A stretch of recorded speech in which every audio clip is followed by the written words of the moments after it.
Question है कि a single cylinder single acting 4 stroke engine of 0.15 metre bore develops an indicated power of 4 kilowatt when running at 216 rpm.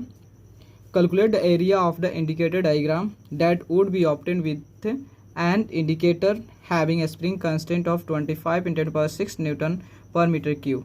The length of the indicator diagram is 0.1 times the length of the stroke of the engine. Question बोल रहा है कि जो है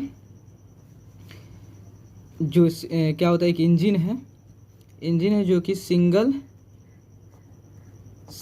cylinder है, single cylinder का है, single acting मतलब समझ रहे हैं।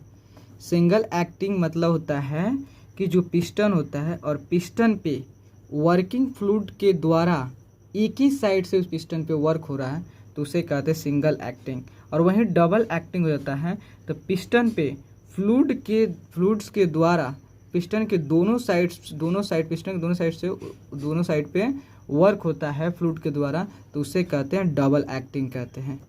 4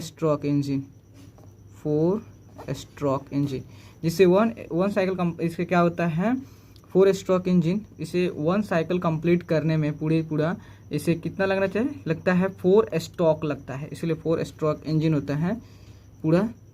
और जो है और मुझे कह रहा है कि इसकी जो सिलेंडर है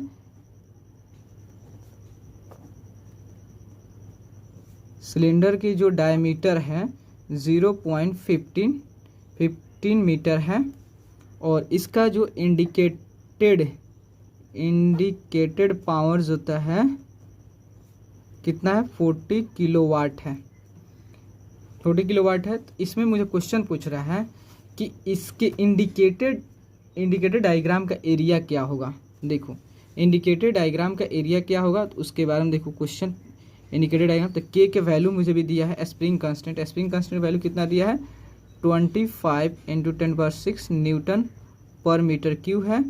उसके बाद देखिए यहाँ पर कह रहा है कि the length of the indicator diagram, जो length of the indicator diagram को हम एलडी से रिप्रेजेंट करते हैं।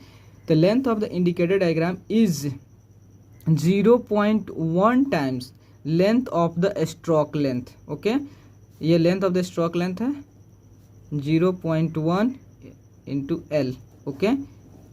ओके रिलेशन है। तो मुझे फाइंड आउट करना है area of the indicator diagram. देखिए इंडिकेटेड ये पावर आईपी क्या है, आईपी जो होता है सिलेंडर के द्वारा जो प्रेशर डेवलप होता है, सिलेंडर के द्वारा जो भी प्रेशर डेवलप होता है इंडिकेटर द्वारा क्या होता है, जो प्रेशर जो भी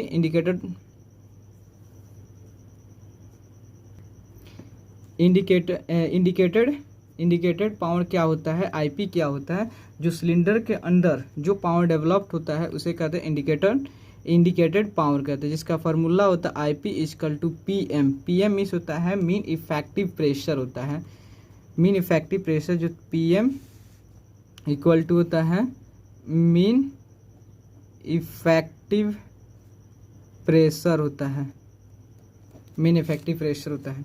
तो पीएम × ए जो होता है एरिया ऑफ द सिलेंडर है, एल जो होता है length of the stroke length है, इनटू एन जो होता है रिवोल्यूशन है, बाई इसको हम सेकंड में करने के लिए बाई 60 से मल्टीप्लाई करेंगे।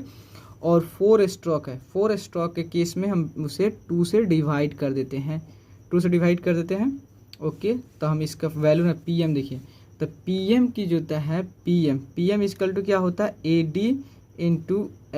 AD by LD × K। AD जो होता है area of indicator diagram, LD जो होता है length of indicator diagram, K जो होता है स्प्रिंग कांस्टेंट है। ओके, जब IP = जो होता है PM = AD × K by LD × A × L × N by 2 × 60।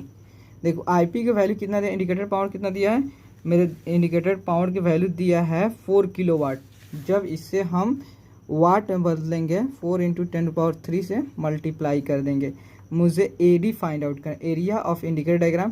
के वैल्यू कितना दिया है, के वैल्यू मुझे दिया है 25 × 10⁻6 न्यूटन पर मीटर क्यूब, देता है 25 × 10⁻6 से एरिया ऑफ द सिलेंडर के π/4 इंटू D² करते हैं। डी की वैल्यू कितना दिया है, सिलेंडर डायमीटर दिया है 0.15 मीटर है, 0.15 मीटर स्क्वायर है, 0.15 मीटर स्क्वायर है एल। और लेंथ कितना दिया है, स्ट्रोक लेंथ कितना दिया, stroke length L. Stroke length के वैल्यू नहीं दिया, लेकिन हम इसे एल मान ले रहे हैं, ओके, उसका रिलेशन में है। तो एल इंटू रिवोल्यूशन जो होता है आपका हो गया एन, कितना हो गया, रिवोल्यूशन जो होता है एन कितना, रिवोल्यूशन 216 आरपीएम पे, 216 आरपीएम, ओके। तो कितना 216 आरपीएम हो गया इंटू बाई, या हमारा क्या हो गया, बाई 60 से, ओके। लेकिन 4 स्ट्रोक इंजन है तो 4 स्ट्रोक इंजन के लिए भी 2 से हम डिवाइड कर देंगे।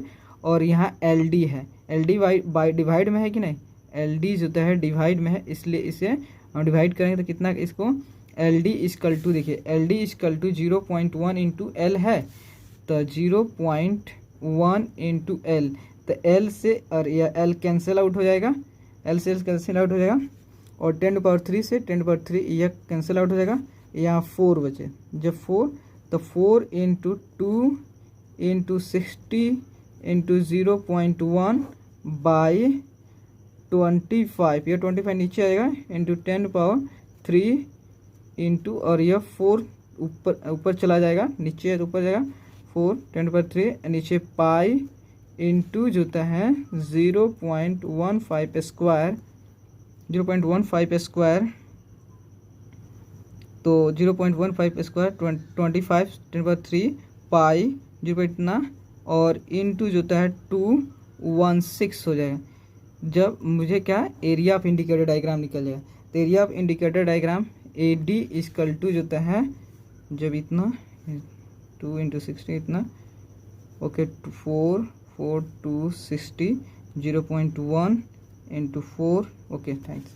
तो AD, तो जब इसको सॉल्व करेंगे तो हमारा कितना आएगा, AD इक्वल टू आएगा 5.03 इंटू 10⁻⁻4 मीटर स्क्वायर।